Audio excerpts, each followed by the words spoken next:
सलाम नमस्कार दोस्तों, स्वागत है आपका आपके अपने YouTube चैनल पाठशाला यूपीएससी में।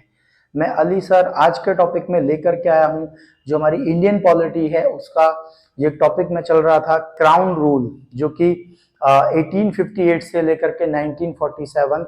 तो इसका पार्ट 2 है जो जिसमें हम डिस्कस करेंगे गवर्नमेंट ऑफ इंडिया एक्ट 1935 और इंडियन इंडिपेंडेंस एक्ट 1947।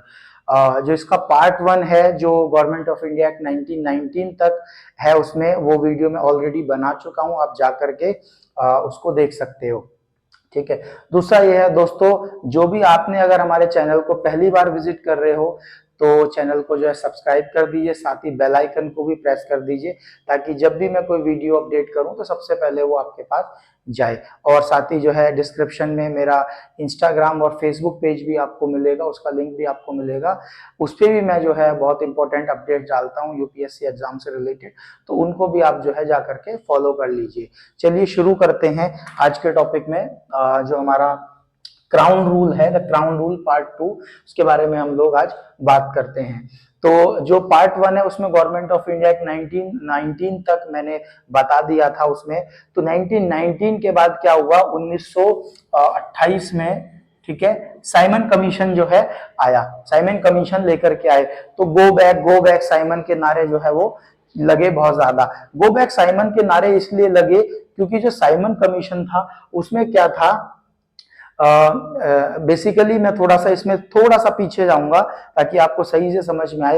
हुआ क्या था, जो हमारा गवर्नमेंट ऑफ इंडिया एक्ट 1919 था, 1919 था, उसमें क्या था बेसिकली कि इंडियंस का जो पार्टिसिपेशन था उसको क्या कर दिया, इंक्रीज कर दिया गया था। ठीक है। दूसरा ये कहा गया था कि जो गवर्नमेंट ऑफ इंडिया एक्ट है उसे हर 10 साल के बाद रिन्यू किया जाएगा। लेकिन क्या हुआ कि उसका विरोध इतना होने लगा कि उसको 8 साल बाद ही जो है उसे अबॉलिश कर दिया गया या उसका विरोध होने लगा। तो उसको करने के लिए, रोकने के लिए क्या किया, एक कमीशन बुलाई जो थी साइमन कमीशन, जिसके अंदर 7 मेंबर्स थे, सारे के सारे जो है ब्रिटिशर्स थे और उसके जो चेयरपर्सन थे वो थे सर जॉन साइमन। ठीक है। तो इस चीज को लेकर के जो इंडिया लीडर्स थे उस टाइम पे, इंडिया के जो लोग थे स्पेशली लीडर्स थे, उनको क्या हुआ, बहुत ज्यादा उन्होंने उस चीज का विरोध कर दिया गया और गो बैक साइमन के नारे उसमें बहुत ज्यादा लगाए, इसमें खुल करके उसका विरोध किया गया। ठीक है। तो ये था, ये सारी चीजें इसमें थी। ठीक है। अब इससे रिलेटेड मैं इसलिए बता रहा हूं कि एक तो गवर्नमेंट ऑफ इंडिया 1919 के बाद क्या है, साइमन कमीशन आई।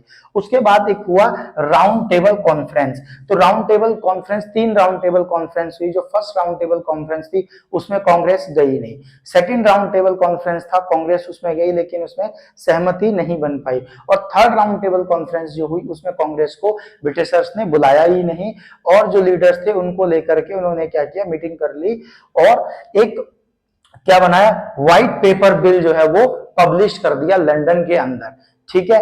अब हुआ क्या, साइमन कमीशन हुआ एक, ठीक है, 3 डिस्कशंस हुए, मतलब जो 3 राउंड टेबल कॉन्फ्रेंसेस हैं वो हुई, और व्हाइट पेपर और जेएससी रिपोर्ट, ये चारों चीजें बनकर के आई। और इन चारों चीजों के बाद क्या हुआ, क्या बन करके आया, गवर्नमेंट ऑफ इंडिया एक्ट 1935 जो है वो बन करके तैयार हुआ। इसके बाद हुआ, अब गवर्नमेंट ऑफ इंडिया एक्ट 1935 क्या है, बेसिकली जो हमारा आज का संविधान है, जो आप संविधान देख रहे हो, उसमें बेसिकली 50% जो चीजें हैं वो गवर्नमेंट ऑफ इंडिया एक्ट से ली गई हैं। यूं समझिए कि जो भारतीय संविधान है उसमें गवर्नमेंट ऑफ इंडिया एक्ट को एज इट इज मैं कह सकता हूं, या मोस्टली चीजें उसमें से वो ले ली गई थी।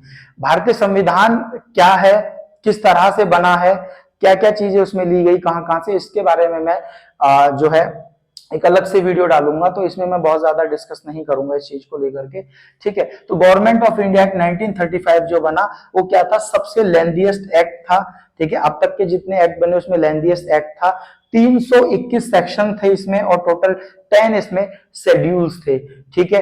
डिवीजन ऑफ पावर की इसमें बात करी गई थी, जिसमें फेडरल, प्रोविंशियल और कंकरेंट, ये 3 लिस्ट इसमें बनाई गई थी। तो फेडरल जो है वो बेसिकली सेंट्रल, प्रोविंशियल जो प्रांतीय राज्य थे उनके लिए, और कंकरेंट में दोनों मिलकर के काम करेंगे। और इन तीनों लिस्ट से जो भी चीजें, जो भी जो है सिस्टम्स हैं, जो भी चीजें हैं वो इन तीनों लिस्टों में नहीं आएगा, उसको वायसराय देखेंगे, अदर मैटर्स को वायसराय देखेंगे। और गवर्नमेंट ऑफ इंडिया एक्ट 1935 आने के बाद जो है डायरेक्टरी सिस्टम, जो डुअल गवर्नमेंट सिस्टम है, उसे क्या कर दिया गया, अबॉलिश कर दिया गया। प्रोविंशियल ऑटोनॉमी लेके आए, जो कि रेस्पॉन्सिबल गवर्नमेंट की बात करती है, ठीक है। और 6 प्रोविंशियल जो थे उनमें मतलब 11 में से 6 प्रोविंशियल में बाइकैमरलिज्म लाया गया। बाइकैमरलिज्म क्या है, अपर हाउस और लोअर हाउस, जैसे कि आज हमारे यहाँ राज्यसभा और लोकसभा होता है, ठीक है, ये हुआ। और साथ ही साथ क्या किया गया, सेपरेट इलेक्टोरल, जैसे जो है वोटिंग राइट जो है वो सेपरेट कर दिया गया, जैसे कि पहले मुस्लिम्स के लिए था, फिर सिक्स के लिए किया गया, तो ये क्या किया, डिप्रेस्ड क्लास के लिए किया गया, वुमेन्स के लिए किया गया, और लेबर के लिए गया, लेबर क्लास के जो लोग थे उनके लिए किया गया, ठीक है। और काउंसिल ऑफ इंडिया को जो है अबॉलिश कर दिया गया, सिर्फ 10% जो है पीपल्स को वोटिंग राइट दिए गए, और RBI reserve bank of India को बनाया गया, ठीक है। साथ ही साथ CPSC central public service commission, SPSC state public service commission, और JPSC joint public service commission, ठीक है, ये लेकर के आए गए। उसके बाद जो है फेडरल कोर्ट लेकर आए, फेडरल कोर्ट बनाया, सिंध और बॉम्बे को अलग कर दिया गया, ऐसे बिहार और उड़ीसा को अलग कर दिया गया, इंडिया और बर्मा को अलग कर दिया गया, ठीक है। उसके बाद क्या हुआ, इन सब के बावजूद भी क्या हुआ, ये सारी चीजें करी गई, लेकिन सब के बावजूद ही गवर्नमेंट ऑफ इंडिया एक्ट क्या हुआ, एक फेलियर साबित हुआ। रीजन ये था कि क्या करना था, ऑल इंडिया फेडरेशन बनाना था, जो कि प्रोविंसेस और प्रिंसली स्टेट्स थे, सबको मिलाकर के चलना था। लेकिन जो ब्रिटिशर्स थे, उनका प्रिंसली स्टेट जो है बेसिकली वो राजा उनको हैंडल करते थे, उनके इंटरनल मैटर्स के जो फैसले वो राजा लिया करते थे, ठीक है। तो इस तरह से क्या हुआ, कोऑर्डिनेशन नहीं बन पाया, जिससे ऑल इंडिया जो गवर्नमेंट ऑफ इंडिया 1935 था वो क्या हो गया, एक फेलियर साबित हुआ। अब इसके बाद क्या हुआ, ये सारी चीजें चली रही थी, इसके बाद क्या हुआ, वर्ल्ड वार सेकेंड आ गया, एक बहुत बड़ी प्रॉब्लम आ गई, वर्ल्ड वार सेकेंड, जो कि 1939 में शुरू हुआ। अब जो जर्मनी में नाजिज्म चल रहा था, हिटलर ने जो क्या किया, नाजिज्म चल रहा था, हिटलर ने, उन्होंने ब्रिटेन पे ऊपर प्रेशर बनाया कि वो कभी भी ब्रिटेन को क्या करेंगे, कैप्चर कर सकते हैं, ठीक है, कभी भी ब्रिटेन को कैप्चर कर सकते हैं, ठीक है। अब क्या हुआ, जब ये चीजें आ गई तो ब्रिटिश गवर्नमेंट जो थी, जो क्राउन जो थे वहां के, और जो सारा एडमिनिस्ट्रेशन था ब्रिटिशर्स का, वो एकदम से हिल गया, ठीक है। तो बहुत ज्यादा दिक्कतें उसमें होने लगी, तो इसी के चलते उन्होंने क्या किया, एक अगस्त ऑफर दे दिया, जो कि अगस्त ऑफर में उन्होंने क्या कहा कि 20 फरवरी 1947 को इन्होंने डिक्लेयर कर दिया कि हम 30 जून 1948 तक भारत को छोड़ देंगे, इट मीन्स उसको आजादी दे देंगे, हम उसको छोड़ करके चले जाएंगे, ठीक है। और 3 जून 1948 में जो है बेसिकली माउंट बैटेन, ठीक है। अब इसमें हुआ क्या कि जब आजादी की बात आने लगी तो फिर संविधान की भी बात आने लगी और पार्टीशन की बात आने लगी। बात क्या हुई कि जो मोहम्मद अली जिन्ना थे वो चाहते थे कि प्रधानमंत्री वो बने, और पंडित जवाहरलाल नेहरू चाहते थे कि प्रधानमंत्री वो बने। तो इन दोनों का विवाद थोड़ा सा इतना बढ़ गया कि क्या हुआ, इन्हीं के कारणवश फिर क्या हुआ, इंडिया और पाकिस्तान का जो है वो पार्टीशन हुआ। तो उस टाइम पे गवर्नर जनरल थे लॉर्ड माउंट बैटेन, ठीक है।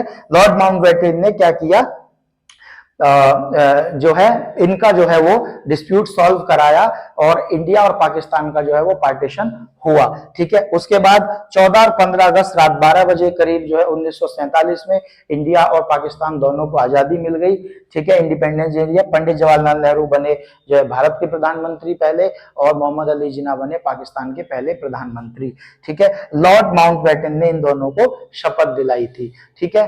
तो ये क्या था, ये था गवर्नमेंट ऑफ इंडिया एक्ट जो थी 1935, उसकी मेन प्रोविजंस, ठीक है। अब क्या हुआ, अब आ गया इंडियन इंडिपेंडेंस एक्ट 1947, जो कि आपका लास्ट पार्ट है क्राउन रूल का, ठीक है, इंडियन इंडिपेंडेंस एक्ट।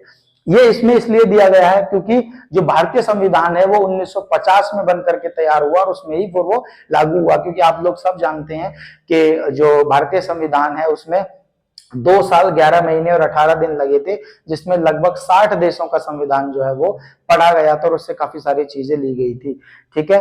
तो ब्रिटिश रूल खत्म हो गया, इंडिया पाकिस्तान का पार्टीशन हो गया, ठीक है। कॉन्स्टिट्यूएंट असेंबलीज जो थी, ठीक है, उनको मतलब करा गया, जो संविधान बनाने के लिए कॉन्स्टिट्यूएंट असेंबली बनी, गवर्नर जनरल का भी उस टाइम पे रोल था।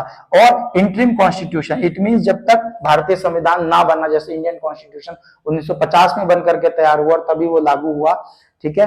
तो उतने जो है क्या हुआ उस टाइम तक गवर्नमेंट ऑफ इंडिया एक्ट 1935 जो है वो चलता रहा इंडिया के अंदर। और 1950 26 जनवरी 1950 जो है वो क्या हुआ, भारतीय संविधान जो है वो लागू हो गया। हालांकि बना ये 26 नवंबर 1949 को था, लेकिन लागू हुआ 26 जनवरी 1950 को। ठीक है, तो ये था पूरा जो है द क्राउन रूल का सेकंड पार्ट, और जो है कंप्लीट इसके बारे में मैंने बता दिया है। अब आगे जो है भारतीय संविधान अब कैसे बना, किस तरह से बना, उसमें सारी चीजें जो है मैं डिटेल में नेक्स्ट वीडियो में आपको बताऊंगा। ठीक है, थैंक यू।